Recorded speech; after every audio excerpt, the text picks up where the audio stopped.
Selamat datang di channel Teman Tidur. Di channel ini, seperti biasa saya akan kembali lagi dengan membawakan sebuah cerita yang tentunya semoga saja dapat menemani aktivitas kalian semua. Yuk, daripada kita lama-lama, langsung saja kita masuk ke dalam ceritanya.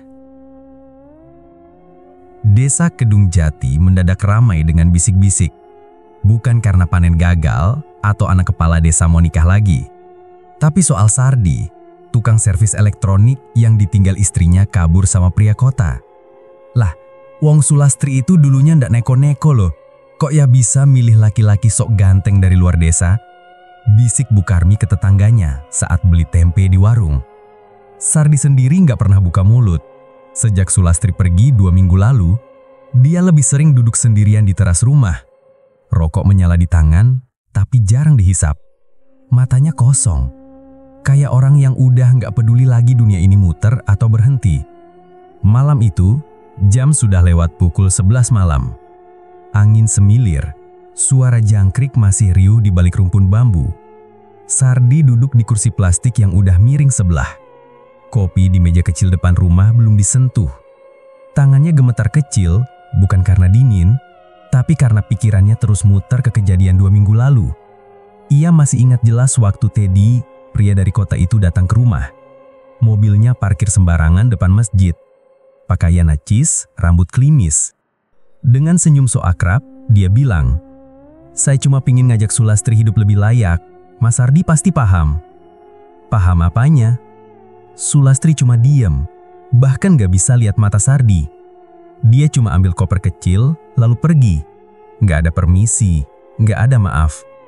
Sardi yang selama ini nyambung hidup dari servis TV, radio dan amplifier tetangga, ditinggal tanpa alasan. Hancur. Malam itu, saat rokok tinggal puntung, angin berembus pelan dari arah belakang rumah. Bau menyengat tiba-tiba tercium, bau dupa. Padahal, rumah belakang, rumah Bu Lastri sudah kosong 2 minggu lalu. Bu Lastri meninggal mendadak, katanya jantung. Tapi gosipnya karena ketempelan. Sardi berdiri. Ia jalan pelan ke belakang, melewati dinding kayu yang retak, menyusuri lorong sempit antara rumahnya dan rumah Bu Lastri. Semak belukar merayap liar. Tapi yang bikin bulu kuduknya berdiri, ada asap tipis keluar dari jendela belakang rumah Bu Lastri. "Ndak mungkin," gumam Sardi. "Siapa yang bakar dupa malam-malam gini?" Langkahnya makin pelan, bau makin tajam. Hidungnya perih. Lampu belakang rumah tetangga padam. Hanya sinar bulan yang sesekali muncul di antara awan.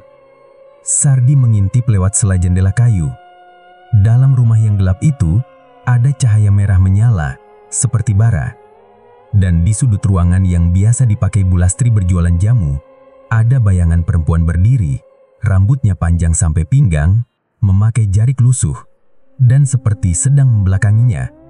Sardi mundur perlahan. Napasnya sesak, tangan kirinya gemetar. Lalu, terdengar suara lirih dari dalam rumah itu. "Sardi?"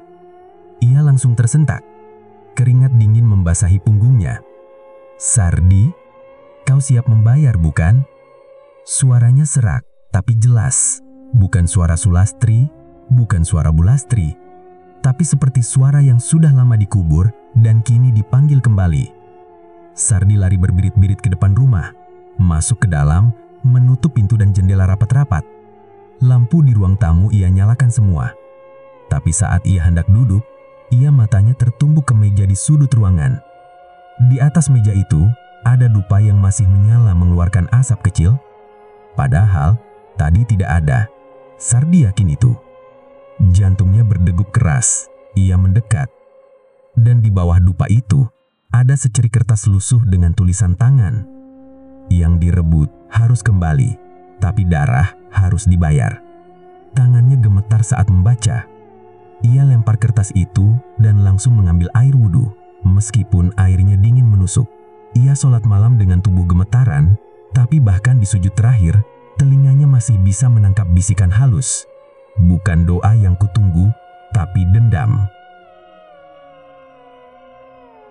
Pagi harinya, Sardi tidak cerita ke siapa-siapa, tapi warga mulai heboh karena Bu Sumi, tetangga sebelah, menemukan 3 ekor burung mati di depan pintu rumah Sardi. Posisi kepala burung-burung itu mengarah ke dalam rumah. Mata mereka melotot, paruh terbuka, kayak disantet balik. Gumam Pak Dirman. Sardi tak keluar rumah seharian. Ia hanya duduk menatap meja kayu yang tadi malam ada dupa menyala di sana. Kini sudah bersih. Tapi ia tahu betul, itu bukan mimpi.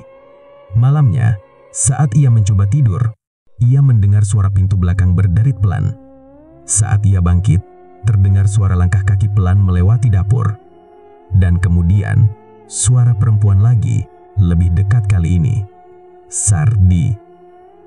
Desa Kedung Jati punya satu kebiasaan yang gak pernah gagal jadi sumber gosip. Arisan ibu-ibu RT 3. Sekali sebulan, ibu-ibu berkumpul di rumah salah satu warga, bawa makanan sendiri-sendiri, dan biasanya bukan cuma undian arisan yang ditunggu, tapi cerita-cerita terbaru soal tetangga. Hari itu arisan digelar di rumah Bu Karmi, janda 2 anak yang terkenal cerewet tapi selalu update. Belum juga acara dimulai, mulut Bu Karmi sudah nyerocos ke sana sini. Loh, Bu Yuni, panjenengan tahu ndak?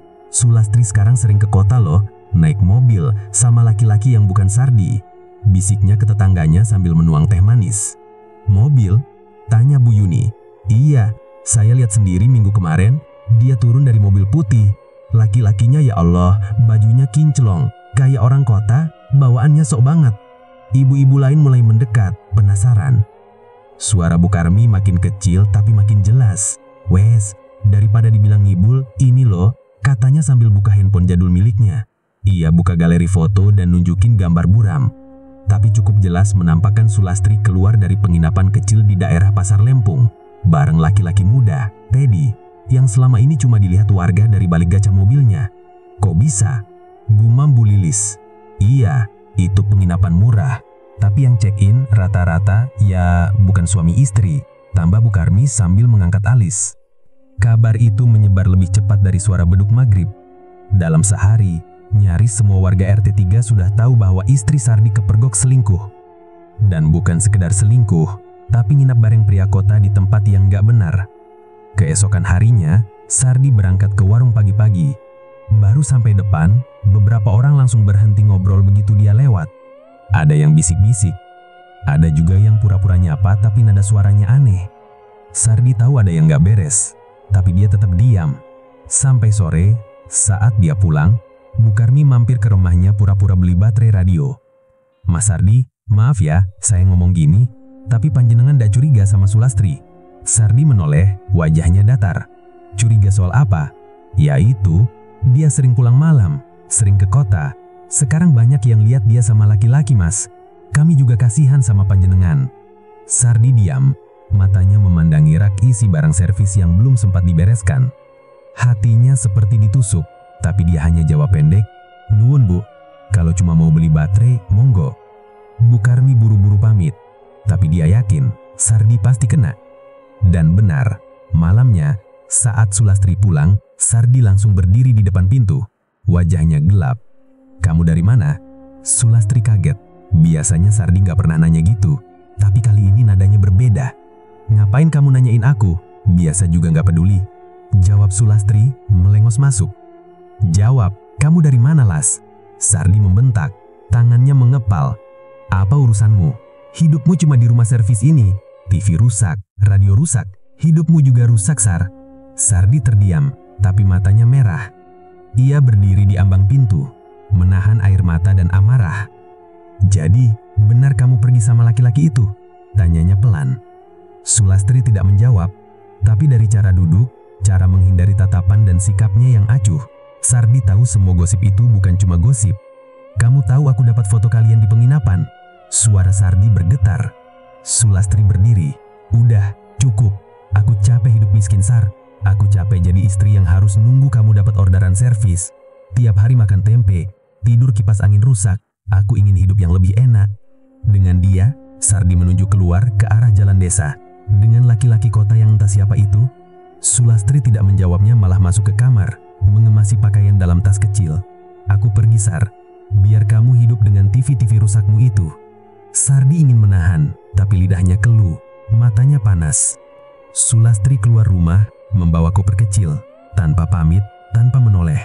Seorang pria muda berdiri di ujung gang, Teddy, dengan baju necis dan kunci mobil di tangan. Mereka pergi, meninggalkan Sardi yang berdiri sendirian di depan rumah. Setelah kejadian itu, rumah Sardi jadi sepi, radio tak pernah diputar, TV rusak menumpuk. Ia hanya duduk di kursi reyotnya, menatap jalan, menunggu sesuatu yang bahkan dia sendiri tak tahu apa. Tapi warga mulai merasa ganjil. Beberapa anak kecil yang lewat depan rumah Sardi bilang mencium bau kemenyan. Malam hari, kucing-kucing sering mengeong di depan pintu rumahnya, mengelilingi seperti ada yang meninggal. Pak Dirman, ketua RT, pernah menegur, "Sar, kalau ada apa-apa ngomong, jangan main hal-hal yang aneh." Ia hanya jawab pendek, "Saya cuma mau yang adil." Dan sejak malam itu, suara langkah kaki terdengar di atas atap rumah Bulastri. Padahal, rumah itu sudah kosong 2 minggu. Sudah 3 malam. Sardi tak bisa tidur nyenyak. Setiap malam ia cuma rebahan, menatap langit-langit kamar yang mulai berjamur, sambil mendengar suara aneh dari belakang rumah.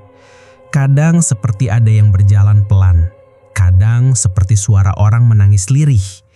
Tapi tiap kali dicek, selalu kosong. Malam keempat, dia baru bisa tidur setelah lewat jam 2 pagi. Tapi tidurnya justru membawa mimpi yang membuat keringat dinginnya bercucuran. Dalam mimpi itu, Sardi berdiri di tengah hutan, sendirian. Kabut tebal menyelimuti sekeliling. Di depannya, ada seorang nenek tua duduk di atas batu besar. Bajunya compang-camping, rambutnya panjang dan kusut. Tapi yang paling menakutkan, matanya putih semua, tanpa bola mata. Nenek itu membuka mulut, suaranya berat, seperti 2 suara bersamaan. "Kalau kau ingin dia kembali, buat dia menderita lebih dulu." Sardi hendak bertanya siapa nenek itu, tapi tiba-tiba tanah di bawahnya ambles dan dia jatuh ke dalam lubang hitam. Ia terbangun dengan nafas terengah-engah, tubuhnya basah oleh keringat. Pagi itu, Sardi merasa kepalanya berat, tapi tubuhnya seperti digerakkan oleh sesuatu. Entah kenapa, kakinya berjalan ke arah ujung desa, menuju rumah kosong milik Mbah Rusmi. Rumah itu sudah lama tidak dihuni. Mbah Rusmi dulunya dikenal sebagai dukun sepuh, tapi sejak 5 tahun lalu meninggal secara misterius, rumahnya dibiarkan kosong. Warga percaya tempat itu angker, bahkan anak kecil dilarang main ke dekat sana. Tapi Sardi jalan terus, entah karena mimpi semalam atau karena amarah yang belum juga reda sejak Sulastri pergi, hatinya seperti ditarik ke sana. Saat sampai di depan rumah Mbah Rusmi, langkah Sardi terhenti. Rumah itu sudah nyaris tertutup ilalang. Pagar kayunya miring dan nyaris roboh. Tapi yang bikin bulu kuduknya berdiri, ada asap tipis mengepul dari dalam rumah dan terdengar suara gamelan halus, seperti dari radio tua. Sardi menelan ludah. Lah, siapa yang tinggal di sini sekarang? Ia dorong pintu pagar pelan. Bunyi engsel tua berderit panjang. Jalan setapak menuju rumah dipenuhi daun kering dan jejak kaki binatang kecil. Tapi anehnya, begitu mendekat ke pintu rumah, suara gamelan semakin jelas dan kini diikuti suara perempuan bersenandung pelan. Suaranya datar, tanpa nada, seperti orang mengaji tapi tak paham maknanya. Sardi mengetuk pintu pelan. "Permisi." Tak ada jawaban, tapi suara dari dalam tak berhenti. Dengan tangan gemetar, ia dorong daun pintu yang sudah retak. Ternyata tidak dikunci. Begitu terbuka, udara dingin langsung menyambut wajahnya. Ruangan dalam remang-remang, hanya diterangi sinar matahari yang masuk lewat lubang di atap. Di tengah ruangan itu, ada seseorang duduk bersila di atas tikar pandan, membelakangi pintu. Bajunya seperti jubah kelabu kusam. Di sekelilingnya ada dupa, bunga kenanga, dan mangkuk tanah liat yang diisi air. Sardi diam membeku. Orang itu, atau entah makhluk apa, tidak bergerak sama sekali. Tapi dari bahunya yang naik turun pelan, terlihat ia sedang bernafas. Tiba-tiba orang itu bicara, suaranya serak dan pelan. "Sardi, kamu sudah ditunggu." Sardi tersentak. Saya, siapa panjenengan?" Orang itu menoleh setengah. Wajahnya keriput, kulitnya pucat keabu-abuan. Tapi matanya Sama seperti nenek di dalam mimpi, putih semua. Namaku tidak penting. Tapi kamu tahu, tempat ini bukan untuk orang yang cuma ingin tahu. Sardi menelan ludah. Saya mau balas. Istri saya ditarik pergi sama lelaki lain. Saya cuma mau dia tahu rasanya ditinggal, biar dia nyesal. Orang itu mengangguk pelan. Tapi yang kamu mau bukan sekedar penyesalan, kan? Sardi tak menjawab. Ia tahu maksudnya. Kamu mau dia menderita. Kamu mau hidupnya hancur. Kamu mau dia datang kepadamu dalam keadaan remuk. Sardi mengangguk pelan. Orang itu tersenyum kecil lalu mengambil satu mangkuk kecil, menuangkan cairan hitam dari dalam botol kecil. Bau amis langsung memenuhi ruangan. Untuk itu, ada harga yang harus kamu bayar. Tapi kamu harus yakin, sekali jalan tidak bisa kembali. Sardi mulai gemetar, tapi wajah Sulastri dan Teddy langsung terlintas di kepalanya. Mereka berdua tertawa di atas penderitaannya. Apa yang harus saya lakukan? Orang itu menuliskan sesuatu di daun lontar, lalu menyerahkannya pada Sardi. Bawa ini malam Jumat ke punden tua dekat sungai. Siapkan 3 benda. Rambut istrimu, foto pria itu, dan darah binatang hitam yang dibunuh tanpa suara. Kalau ayamnya bersuara, ritual gagal. Kau bisa kena balik. Sardi memandangi tulisan itu, tidak bisa membaca semuanya, tapi ia mengangguk. Sebelum pergi, orang itu menatapnya sekali lagi. Jangan menyesal, Sardi, karena kalau kau menyesal di tengah jalan, yang datang mencarimu bukan manusia. Sardi pulang dengan pikiran kacau, tapi dalam hatinya ada dorongan aneh. Ia merasa lega, seolah jalan sudah dibuka dan dendam yang ia simpan bisa segera dibayar lunas. Malam itu, ia duduk di depan rumah sambil memandangi langit. Tak lagi kosong seperti malam-malam sebelumnya. Wajahnya serius, matanya menatap jauh ke arah jalan gelap, seolah sedang menghitung waktu. Bau dupa tiba-tiba datang lagi, pelan tapi tajam. Tapi kali ini, Sardi tidak ketakutan. Ia hanya berkata pelan, "Las, sebentar lagi. Kamu tahu rasanya ditinggal." Sardi tak lagi ragu. Sejak pulang dari rumah Mbah Rusmi yang ternyata masih dihuni, malam-malamnya berubah. Dulu ia selalu gelisah, kepikiran soal Sulastri dan Teddy. Tapi sekarang pikirannya sudah jelas. Ia mau balas dendam. 2 hari kemudian, 2 hari setelah pertemuan itu, Sardi kembali ke rumah kosong di ujung desa. Tapi kali ini yang menunggu bukan lagi sosok bersuara serak, melainkan seorang pria tua berjubah kelabu duduk bersila di lantai dengan dupa yang menyala dan sesajen di depannya. Orang itu memperkenalkan diri sebagai Mbah Wiryo. Ia punya wajah keriput, tatapan tajam, tapi tenang seperti orang yang sudah terlalu sering berurusan dengan dunia gelap.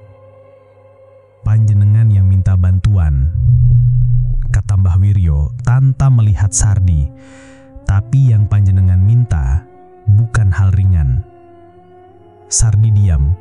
Ia menatap dupa yang mengeluarkan asap kehitaman. Suara gamelan halus kembali terdengar, entah dari mana asalnya. Mbah Wiryo membuka kain hitam kecil, isinya 3 benda. Sepotong boneka jerami kecil, pisau kecil berkarat, dan cermin retak. Untuk lakukan balik rasa, kamu butuh 3 benda. Pertama, rambut istrimu. Kedua, foto lelaki yang merebutnya. Ketiga, darah ayam cemani yang dibunuh tanpa suara. Kalau ayamnya bersuara, ritual gagal. Kau bisa kena balik. Sardi mengangguk pelan. "Kamu siap?" Tanpa ragu Sardi menjawab, "Siap, Mbah." Malam berikutnya Sardi berangkat ke kota. Ia naik bus umum, menyamar jadi tukang tambal ban keliling dengan baju kumal dan topi lusuh. Ia sudah tahu alamat kontrakan Sulastri, dapat dari Bu Widi, teman Sulastri waktu di desa yang tak sengaja buka mulut. Kontrakan itu ada di pinggir jalan kecil, 2 lantai, banyak dihuni orang luar kota. Sulastri tinggal di kamar lantai bawah bersama Teddy. Waktu Sardi sampai di sana, jam sudah menunjukkan jam 1 malam. Lampu kamar padam, hanya terdengar suara kipas angin dari dalam. Sardi berdiri di balik tembok, menunggu. Setelah yakin tak ada orang lewat, ia mengendap mendekati jendela belakang. Terkunci, tapi ia tahu jendela itu gampang dicongkel. Ia pernah bantu masang kerangkanya waktu masih hidup bareng Sulastri. Dengan obeng kecil yang ia bawa, ia buka kuncinya pelan-pelan. Jantungnya deg-degan, tapi tangannya tetap tenang.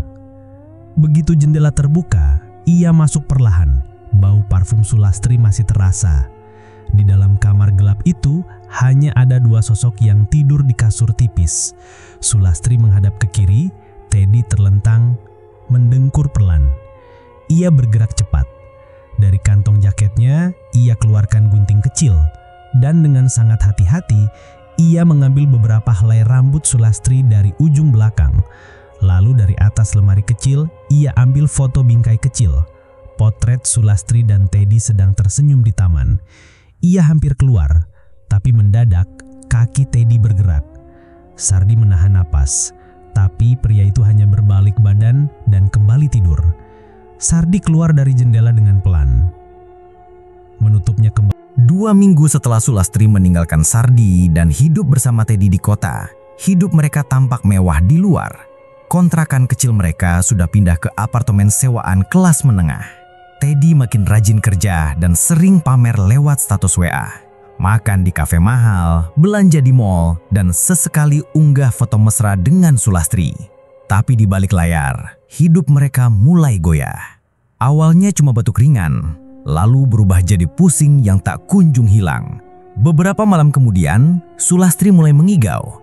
Awalnya pelan, hanya menyebut nama yang samar, tapi makin lama makin jelas. "Sardi, jangan lihat aku."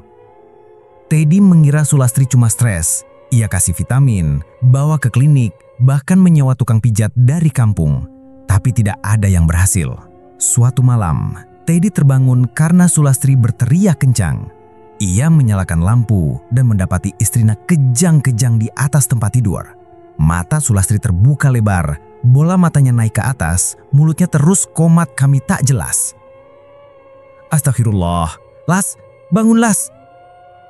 Teddy panik. Ia pegang tangan Sulastri yang gemetar hebat.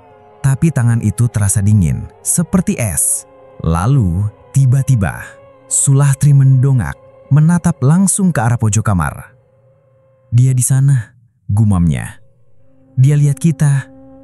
Dia senyum, Ted. Dia senyum kayak waktu aku ninggalin dia." Teddy menoleh ke arah pojok kamar. Kosong. Tapi Sulastri tetap menatap ke sana. Matanya tak berkedip, mulutnya terbuka, dan dari tenggorokannya keluar suara tangis aneh. Pelan, tapi menyayat hati. Besoknya Sulastri dibawa ke dokter umum. Hasilnya normal, tidak ada masalah kesehatan berarti. Tensi stabil, gula darah aman. Dokter menyarankan istirahat cukup. Tapi malam berikutnya, gangguan justru semakin parah. Jam 2 malam, Teddy yang tidur di sofa terbangun karena mendengar suara pintu kamar diketuk pelan.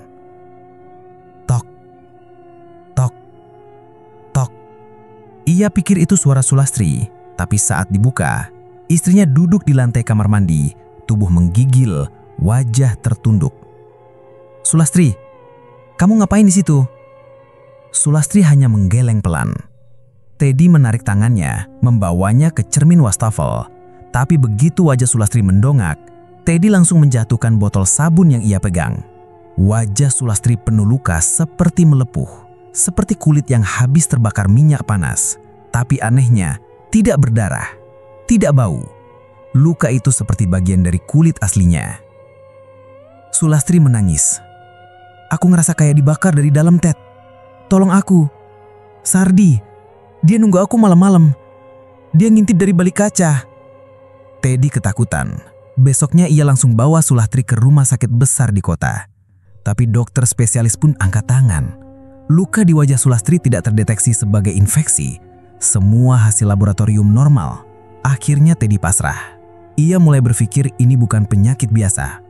Ia mulai cari-cari orang pintar di media sosial, tanya ke sopir taksi, tukang ojek, siapa saja yang bisa kasih petunjuk. Sampai akhirnya ia dapat nomor seorang dukun dari daerah perbatasan Jawa Tengah, Ki Pangat. Tanpa pikir panjang, ia jemput orang itu dan bawa langsung ke apartemennya. Ki Pangat duduk bersila di ruang tamu. Di depannya, dupa menyala dan ada air dalam tempurung kelapa. Ia menatap kamar tempat Sulastri berbaring. "Wah, ini berat ini," katanya pelan. Teddy gelisah. "Kenapa, Ki?" "Ini bukan santet biasa. Ini bukan sekedar pelet atau pengasihan. Ini balik rasa. Balik rasa. Orang yang kamu rebut sedang menyuruh arwah lama untuk memindarkan rasa sakitnya ke istrimu ini." Teddy kaget. "Tunggu, maksud panjenengan Sulastri disantet sama mantannya?" Ki Pangat tak menjawab langsung. Ia hanya menunduk lalu meludah ke dalam air tempurung kelapa. Air itu langsung berubah warna jadi merah kehitaman. Orang itu menyimpan dendam besar. Dan sayangnya, perempuan ini pernah tinggal terlalu lama di rumahnya. Jejaknya kuat. Sekarang dia nggak cuma dihantui rasa bersalah, tapi dihantui arwah yang kamu bangunkan. Teddy memegangi kepala. "Tolong saya, Ki. Tolong dia. Saya nggak tahu harus gimana." Ki Pangat berdiri. "Ada dua pilihan. Tinggalkan dia sekarang juga, atau kamu siap ikut dikutuk." Teddy menatap Sulastri yang terbaring di kasur. Napasnya pendek, matanya kosong, tapi dari mulutnya masih keluar kata yang sama berulang-ulang. "Sardi, Sardi, Sardi." Di desa Kedung Jati, Sardi duduk di depan rumah, menyeduh kopi hitam yang sudah dingin. Di depannya, boneka jerami terletak di atas piring tanah. Seperti biasa, tapi malam itu, ia meletakkan satu helai kain putih kecil di atasnya. Sapu tangan milik Sulastri yang diam-diam ia curi dulu sebelum Sulastri pergi. Angin malam bertiup pelan. Aroma dupa tipis menyelinap dari dapur belakang. Sardi memejamkan mata. "Kamu baru tahu rasanya, Las. Baru kerasa kalau ninggalin orang itu sakit." Ia menggenggam tangan. Tapi kali ini ada sedikit gemetar di ujung jari-jarinya. Entah karena puas atau karena takut, sesuatu yang lebih besar ikut terbuka. Dan malam itu, entah dari mana, suara tangisan perempuan bergema pelan dari arah sumur belakang. Tangisan yang bukan hanya sakit, tapi memohon ampun. Awalnya Sardi merasa lega. Sejak ritual di Punden Tua, sejak darah ayam cemani diteteskan ke boneka jerami, Sulastri mulai menderita. Itu yang ia dengar dari kabar Bu Widi. Kejang-kejang, teriak-teriak, wajahnya rusak. Tapi makin kesini, rasa puas itu mulai berubah jadi rasa tak nyaman. Malam-malam Sardina lagi tenang. Sudah seminggu cermin di kamar mandinya retak sendiri padahal tak pernah jatuh. Setiap sore menjelang maghrib, ia sering dengar suara langkah kaki dari belakang rumah, padahal jelas-jelas tak ada siapa-siapa. Pernah sekali, ia sedang mandi, lalu suara itu berhenti di depan pintu kamar mandi. Tok. Tok, tok. Ia buka pintu cepat, tapi kosong. Hanya ada lantai basah dan sandal jepitnya yang tergeser ke pinggir sendiri. Sardi berusaha tenang, tapi malam Jumat itu kejadian yang membuat darahnya benar-benar dingin. Terjadi. Pukul 2 lewat sedikit, suara angin berhembus pelan lewat sela-sela jendela. Sardi duduk di ruang tamu, menulis sesuatu di buku servis. Tiba-tiba, lampu ruang tamu berkedip 3 kali. Lalu mati. Tak lama, suara burung hantu didengar dari arah pohon nangka belakang rumah. Di desa, suara burung itu bukan pertanda baik. Sardi berdiri, hendak mengecek saklar, tapi langkahnya berhenti saat melihat sesuatu dari balik jendela depan rumah. Di tengah sawah berdiri sosok perempuan. Pakai daster panjang lusuh, rambut panjang menutupi wajah, dan di tangannya ada dupa yang menyala. Api kecil itu bergerak pelan mengikuti gerakan angin. Tapi Sardi ndak bisa salah lihat. Itu Sulastri. Tubuhnya kaku, matanya hitam pekat tanpa bola mata, dan dari bawah kakinya menyebar genangan air seperti lumpur sawah. Sardi mundur, tapi matanya masih menatap keluar. Lalu tiba-tiba, Sulastri mendongak menatap langsung ke arahnya. Mulutnya terbuka lebar, seperti hendak berteriak, tapi tidak ada suara keluar. Sardi langsung menutup tirai dan mundur ke belakang. Napasnya memburu. Nggak mungkin, dia di kota. Itu cuma bayangan. Tapi saat ia masuk ke kamar dan menyalakan senter HP, cermin di dinding tiba-tiba pecah, membentuk retakan yang membentuk huruf S besar. Paginya, Sardi pergi ke rumah kosong tempat biasa ia bertemu Mbah Wiryo. Udara terasa lebih dingin dari biasanya. Dupa sudah menyala, tapi kali ini aromanya menusuk seperti daging terbakar. Mbah Wiryo sudah duduk di tempatnya, tak perlu dipanggil. "Panjenengan sudah merasa?" tanya Mbah Wiryo tanpa menoleh. Sardi mengangguk, wajahnya pucat. "Malam tadi, dia muncul, tapi bukan dia. Matanya hitam, bawa dupa, kayak mau balas." Mbah Wiryo menghela napas panjang. "Aku sudah bilang, yang panjenengan bangunkan itu bukan cuma rasa benci, tapi arwah yang lapar dendam." Sardi duduk, tubuhnya mulai berkeringat padahal udara dingin. "Tapi aku cuma mau dia ngerasain sakitnya. Aku gak mau dia mati." Mbah Wiryo menoleh. Sorot matanya tajam. "Kalau memang tidak mau dia mati, kenapa panjenengan pakai darah ayam bisu dan boneka rasa? Itu alat pemanggil, bukan peringatan." Sardi tertunduk. Lidahnya keluh. Mbah Wiryo lalu berkata pelan, "Ada yang belum kamu tahu, Sar." "Apa itu?" "Kalau Sulastri hamil saat disantet, berarti bukan cuma jiwanya yang dihantui. Anak dalam kandungannya juga ikut terkena. Dan kalau arwah itu marah karena dihentikan di tengah jalan, yang datang bukan lagi bayangan, tapi kutukan turun-temurun."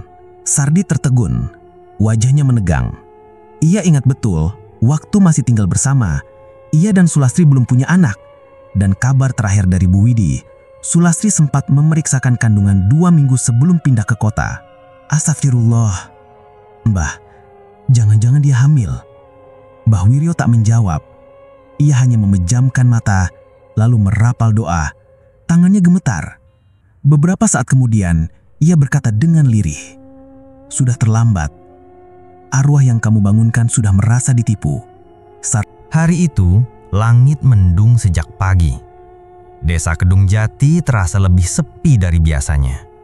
Orang-orang memilih menutup jendela lebih awal, terutama yang rumahnya dekat dengan rumah Sardi. Ada yang pura-pura nggak dengar kalau dipanggil. Ada juga yang buru-buru masuk rumah kalau melihat Sardi lewat. Sardi sadar dirinya dijauhi. Tapi dia juga nggak bisa menyalahkan mereka. Rumahnya sudah berubah jadi tempat yang menakutkan. Awal keanehan terjadi 2 hari lalu. Waktu itu Sardi mencium bau amis aneh dari atap rumah. Ia kira bangkai tikus. Tapi begitu naik loteng lewat tangga kayu, ia malah menemukan sesuatu yang bikin jantungnya nyaris copot. Di atas genteng ada ceceran air berwarna putih seperti susu bercampur dengan bunga melati kering. Tetesannya turun pelan ke sela genting. Di tengah-tengahnya ada bekas jejak kaki kecil seperti kaki bayi yang berjalan dari ujung atap ke dekat cerobong asap. Sardi cuma berdiri, bengong.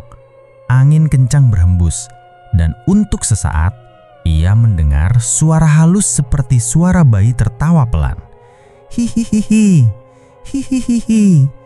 Sardi buru-buru turun. Ia kunci pintu atas, dan malam itu ia tak bisa tidur. Besoknya, giliran kucing peliharaan Sardi yang mati. Kucing itu ia temukan di bawah meja makan. Tubuhnya kaku, matanya melotot ke atas, mulutnya terbuka seolah habis melihat sesuatu yang bikin takut setengah mati. Yang bikin Sardi makin merinding, perut si kucing membesar seperti hamil, padahal itu kucing jantan. Sardi kubur kucing itu sendiri di belakang rumah, dekat pohon pisang. Tapi malamnya, ia dengar suara cakaran di bawah lantai seperti suara binatang yang menggali dari dalam tanah. Waktu masuk warung Bu Sarti keesokan harinya, suasana langsung hening. Beberapa ibu langsung bungkam. Bu Sarti yang biasanya ramah, cuma ngasih uang kembalian sambil menghindari tatapan. "Bu, ada yang aneh sama saya?" tanya Sardi. Bu Sarti ragu-ragu, tapi akhirnya bicara lirih. "Sar, ini bukan saya yang ngomong ya, tapi orang-orang pada bilang tiap subuh dari rumahmu suka kedengeran suara bayi nangis, Bu." "Bayi nangis, Bu?" "Iya, tangisnya pelan, tapi jelas. Kadang-kadang ada juga yang denger suara perempuan nyanyi Nina Bubu. Habis itu, ayam gak ada yang berkokok sampai matahari naik." Sardi pulang dengan dada sesak. Ia tahu ini semua bukan kebetulan. Ritual yang dulu ia jalani bersama Mbah Wiryo sudah melibatkan sesuatu yang tidak seharusnya dibangunkan. Dan kini, efeknya seperti rantai yang makin lama makin kencang melilit. Malam itu, sekitar jam 2, Sardi kembali mendengar suara di atas atap. Pelan tapi jelas. "Hu hu hu hu, hu hu hu." Ia duduk di kursi tua dekat jendela, menggenggam sapu lidi sambil mematung. Tapi kali ini ia tidak lari. Ia lawan rasa takutnya. Pintu belakang tiba-tiba terbuka sendiri, berderit pelan. Angin dingin masuk membuat dupa yang ia bakar padam seketika. Lalu dari arah loteng, tetesan air menetes ke lantai. 1, 2, 3. Sardi berdiri, menatap langit-langit rumahnya. Tetesan air putih seperti susu kembali turun. Kali ini lebih banyak, sampai membasahi lantai dekat kursi. Bersamaan dengan itu, suara tangis bayi kembali terdengar, lebih jelas. Tapi kali ini, suara tangis itu disusul dengan suara perempuan tertawa lirih. "Anak ini belum sempat lahir, Sardi." Sardi menjerit kecil. Ia lari ke kamar mengambil cermin kecil retak yang dulu diberikan Mbah Wiryo. Waktu ia mengarahkan cermin ke arah pintu, bayangan perempuan berdaster putih berdiri di situ. Wajahnya rusak seperti terbakar, matanya hitam, dan di lengannya ada bayi kecil berkulit kelabu. Matanya merah dan mulutnya penuh gigi tajam. Sardi lempar cermin itu dan berteriak, tapi sosok itu hilang begitu saja. Pagi harinya, ia tak bisa tenang. Ia ke rumah kosong tempat Mbah Wiryo biasa duduk, tapi rumah itu gelap. Tidak ada dupa, tidak ada tikar pandan, bahkan bekas kemenyan pun tidak ada. Seperti semua jejak Mbah Wiryo sudah hilang. Sardi duduk di pojok ruangan kosong itu, menggigil. "Kenapa jadi begini? Saya cuma mau balas, bukan minta dihantui." Tapi suara dari balik pintu menjawab dengan suara parau. "Kalau yang kamu bangunkan adalah dendam dari perempuan yang sedang mengandung, maka yang datang kepadamu bukan 1, tapi 2. Sardi menoleh kecipat. Tapi ruangan tepat kosong. Suara itu tak punya wujud. Dan saat ia hendak keluar, daun pintu rumah itu tertutup sendiri. Semenjak itu, warga benar-benar menjauhi Sardi. Warung di pojok jalan menolak melayani, anak-anak dilalang main di gang dekat rumahnya. Bahkan masjid pun mulai mendoakan pengusiran gangguan setiap malam Jumat khusus untuk rumah Sardi. Tapi gangguan tak berhenti, bahkan makin jadi. Tiap menjelang subuh, suara bayi menangis terdengar jelas. Dari atap kadang disertai suara perempuan menyanyikan lagu Jawa kuno. Nadanya datar dan menyeramkan. "Turunan, anakmu nganti, bapakmu bali." Dan tiap kali fajar menyingsing, lantai rumah Sardi basah oleh air susu dan bunga melati kering berserakan di sudut kamar. Sardi kini tak tidur lagi. Matanya hitam, tubuhnya kurus, rambutnya mulai rontok. Ia tahu malam Jumat terakhir bulan ini adalah batas waktunya. Kalau ia tidak menyelesaikan ini, bayangan yang membalas akan benar-benar mengambil nyawanya. Malam itu Sardi sudah tidak tahan lagi.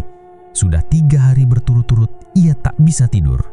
Suara tangisan bayi, tetesan air susu dari atap, dan bunga melati busuk yang selalu muncul tiap subuh membuatnya seperti orang gila. Wajahnya pucat, matanya merah, tubuhnya gemetaran. Ia akhirnya memutuskan satu hal, harus menghentikan semua ini. Tak peduli apapun caranya, ia akan cari Mbah Wiryo dan membatalkan santet yang pernah ia minta. Sardi jalan cepat menuju rumah kosong di ujung desa. Tempat itu sudah 2 hari tampak kosong, tapi malam ini ia merasa ada yang berbeda. Lampu teplok kecil menyala di dalam, tirai berkibar, dan dari balik jendela samar-samar terlihat asap mengepul tebal. Alhamdulillah, mbaknya masih di sini. Gumam Sardi sambil mengetuk pintu. Tak ada jawaban. Ia dorong perlahan. Pintu terbuka. Begitu masuk, bau daging terbakar langsung menusuk hidungnya. Lebih menyengat dari dupa atau kemenyan. Di tengah ruangan, tubuh Mbah Wiryo terletak miring, berselimut kain abu-abu, kulitnya melepuh parah seperti habis disiram air panas. Sardi menahan napas. Mbah Wiryo, saya mohon hentikan semua ini. Mbah Wiryo membuka matanya pelan. Napasnya sesak, tapi ia masih bisa bicara. Kamu terlalu telat, Sar. Sardi langsung jongkok di sampingnya. Mbah, saya nggak kuat. Saya didatangin terus. Malam-malam suara bayi. Saya disayat dalam mimpi. Rumah saya seperti kuburan. Saya mohon. Mbah Wiryo menggeleng lemah. Darah menetes dari sudut mulutnya. Dia membawa anak dalam perutnya waktu disantet. Kau kira rasa dendam itu cuma dari ibunya. Yang sekarang datang bukan manusia. Sardi terdiam. Tubuhnya bergetar. Mbah Wiryo melanjutkan. Suaranya makin pelan. Anak itu tumbuh dari luka, dari benci, dari kematian yang belum sempat hidup. Dia bukan makhluk biasa. Dia tumbal yang berubah jadi kutukan. Tiba-tiba lampu teplok berkedip, dan asap kemenyan di pojok ruangan membentuk wajah aneh, mirip bayi dengan mata merah dan mulut menganga lebar penuh gigi tajam. Sardi mundur. Mbah, saya mohon bantu saya. Dengan sisa tenaganya, Mbah Wiryo mengangkat tangan dan menunjuk tempat sesajen di pojok ruangan. Ada dupa, bunga kenanga, tempurung kelapa kosong, dan segumpal tanah liat hitam. Lakukan pembersihan terakhir, tapi kau harus peyap. Ini ritual tidak bisa dibatalkan. Sardi langsung siapkan semuanya. Ia nyalakan dupa, tuangkan air dari kendi ke tempurung, dan mulai membaca doa dari kertas lontar yang terselip di rak kayu. Mantra itu panjang, dalam bahasa Jawa kuno, dan harus dibaca tanpa terputus. Baru 10 baris ia baca, angin tiba-tiba bertiup kencang dari jendela, api lampu teplok mati. Yang tersisa hanya nyala dupa kecil yang tiba-tiba membesar. Api itu meloncat ke tengah ruangan, seperti hidup, dan membentuk wajah bayi yang sama. Mulutnya membuka, dan dari dalam terdengar suara perempuan. Dia milikku, dia lahir dari rasa benci yang kau tanam sendiri. Sardi menjerit kecil. Ia melempar kertas lontar ke arah api. Tapi api itu malah semakin besar, lalu berputar seperti angin puting beliung dan melingkar di Pagi itu, kabar duka datang dari kota. Sulastri meninggal dunia. Janin dalam kandungannya juga tak terselamatkan. Kata kabar dari radio gang sebelah, ia ditemukan sudah tidak bernyawa di kamar kontrakan sempit, dengan mata membelalak dan tangan menggenggam kain melati basah. Tak lama setelah itu, Teddy dilaporkan mengamuk di tengah pasar malam. Ia berdiri di atas meja warung, menari sambil tertawa-tawa sendiri, lalu berteriak menyebut nama Sardi berkali-kali. Dia milikku, Sardi, kembalikan anakku, ha! Aparat datang dan menyeret Teddy ke rumah sakit jiwa. Wajahnya penuh luka cakaran sendiri. Sejak itu, nama Teddy dan Sulastri tak pernah lagi disebut dengan suara keras di desa Kedung Jati. Warga hanya berbisik, seolah takut mengundang sesuatu. Sementara itu, Sardi masih hidup. Tapi bukan benar-benar hidup. Ia cuma bertahan. Di rumah kecil peninggalan orang tuanya, Sardi menjalani hari-hari seperti bayangan. Tak ada lagi pelanggan servis elektronik. Tak ada tamu. tak ada yang menyapa. Setiap sore, ia duduk di kursi kayu tua depan rumah, menatap jalan yang makin sepi. Kadang ia merokok, kadang hanya diam. Tapi satu hal yang pasti, bau kemenyan dari rumahnya tidak pernah hilang. Warga bilang, aroma itu paling kuat muncul setiap malam Jumat Kliwon. Dan anehnya, di teras depan rumah Sardi selalu ada sesajen lengkap. Bunga melati, ayam panggang utuh, dan segelas air putih. Yang bikin merinding, Sardi mengaku tidak pernah menyiapkannya. Pak Sardi itu sudah nggak waras. Tiap Jumat Kliwon bau kemenyannya nyamber sampai musola. Keluh Pak Dul, tetangga depan rumah. Tapi masa iya sesajannya muncul sendiri? Sahut Bu Karmi pelan. Itu ayam panggangnya anget loh. Tiap Jumat pagi hilang sendiri. Sejak kejadian itu, warga benar-benar menjauh dari rumah Sardi.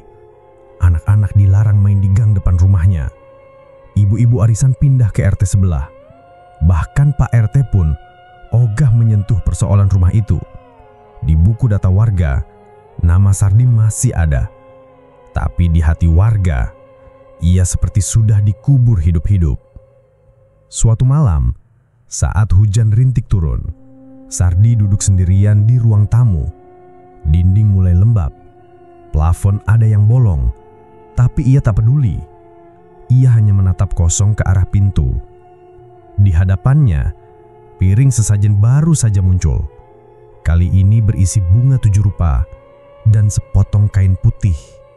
Tanpa suara, tanpa bayangan. Dan yang membuat Sardi makin terpaku, di samping sesajen itu ada selembar foto usang. Foto dirinya bersama Sulastri saat awal menikah dulu. Tangannya gemetar saat menyentuh foto itu. Tapi sebelum ia bisa membaliknya, lampu mati mendadak. Gelap, hening. Lalu tangisan bayi terdengar pelan dari arah dapur. Sardi menutup mata. Ia sudah hafal. Itu bukan tangisan biasa, bukan pula dari dunia yang sama. Tangisan itu mengandung dendam yang tak selesai. Keesokan harinya, kabar makin menyebar. Bu RT lewat depan rumah Sardi pagi-pagi dan mengaku melihat asap putih keluar dari dalam rumah, padahal pintu tertutup rapat. Warga makin yakin Sardi sudah tidak sendiri. Ada yang tinggal bareng dia, tapi bukan orang, gumam Pak Marno, tukang beca dengan mata menyempit. Malam Jumat berikutnya, hal yang paling aneh terjadi. Pak RT yang semula tidak peduli merasa terganggu karena di halaman rumahnya muncul ceceran air susu dan bunga melati, persis seperti yang biasa ditemukan di rumah Sardi. Besoknya, ia memanggil ustadz dari desa tetangga untuk memeriksa. Tapi ustadz itu hanya berani mengintip dari luar pagar rumah Sardi, lalu langsung mundur. Saya tidak bisa masuk. Ini bukan cuma santet. Ini urusan dengan tumbal yang gagal jadi korban. Ustadz itu lalu mempesan, kalau bisa, jangan ganggu Pak Sardi. Jangan sebut namanya. Jangan lihat matanya. Biarkan dia menyelesaikan urusannya sendiri. Waktu berjalan, desa Kedung Jati pelan-pelan berubah. Tapi rumah Sardi tetap begitu. Tiap malam Jumat Kliwon, bau kemenyan menyebar dan sesajen tetap muncul. Aneh, tapi sudah dianggap biasa. Yang bikin warga tidak tenang adalah satu hal. Beberapa orang mengaku melihat bayangan Sardi berjalan malam-malam ke kuburan lama. Tapi waktu dicek paginya, Sardi masih di rumah. Yang lebih menyeramkan, salah satu warga sempat melihat 2 bayangan berdiri di teras rumah Sardi. Sardi dan seorang perempuan menggendong bayi. Suatu malam, Bu Karmi yang tinggal paling dekat dengan rumah Sardi memberanikan diri bertanya dari balik padar. Pak Sardi, sampean beneran tinggal sendirian? Lama tak ada jawaban. Tapi saat itu juga, lampu depan rumahnya menyala sendiri. Sardi muncul dari dalam, berdiri di depan pintu. Wajahnya kurus, matanya cekung, dan mulutnya hanya berkata pelan. "Sendiri itu, kalau yang lain nggak dianggap hidup, Bu." Bu Karmi tak bisa berkata apa-apa. Ia buru-buru masuk rumah dan tak pernah bicara lagi soal itu. Dan di malam Jumat terakhir bulan Suro, sesajen di depan rumah Sardi berubah bentuk. Bukan lagi ayam panggang, bukan lagi bunga melati, tapi sebuah boneka bayi dari jerami dibalut kain putih dan diberi tulisan di dada kecilnya. "Lahir dari dendam, pulang lewat darah." Sardi duduk di teras, menatap boneka itu. Ia tak menangis, tak kaget. Ia hanya tersenyum kecil lalu berkata pelan, "Kalau ini malam terakhirku di desa ini, ya ndak apa-apa. Toh, aku yang mulai. Aku juga yang harus selesain." Warga bilang, malam itu langit di atas rumah Sardi memerah sebentar, lalu kembali gelap. Dan sejak itu, tak ada lagi yang benar-benar tahu apa yang terjadi di dalam rumah itu.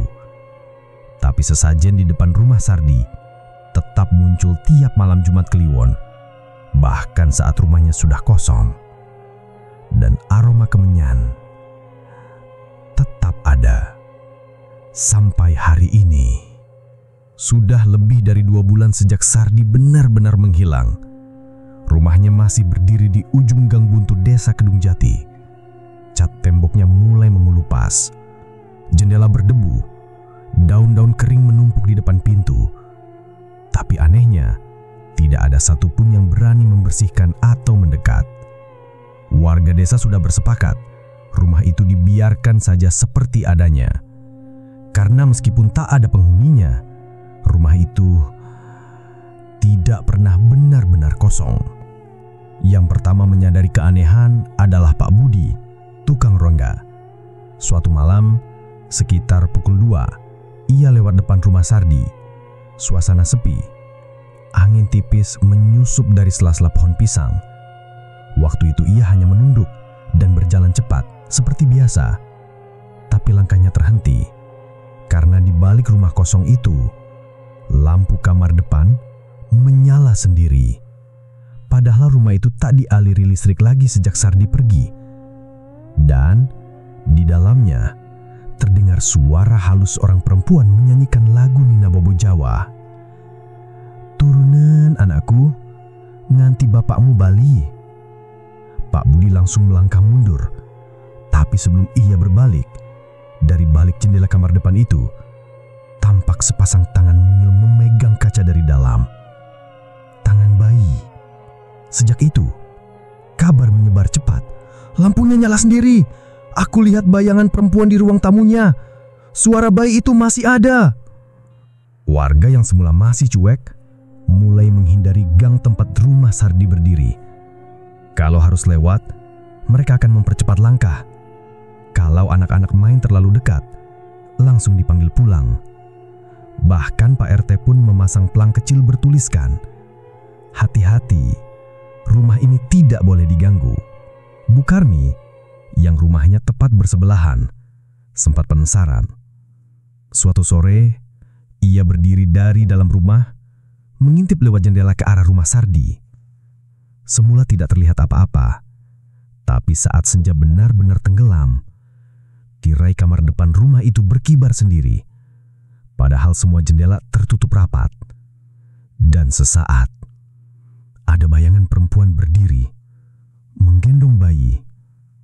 Bayangan itu tidak bergerak, tapi dari wajahnya, Bu Karmi yakin itu Sulastri. Ia langsung jatuh terduduk. Bibirnya gemetar. Sejak itu, Bu Karmi tak buka jendela yang menghadap ke rumah Sardi, bahkan pakai kain untuk nutup kaca dari dalam. Beberapa pemuda iseng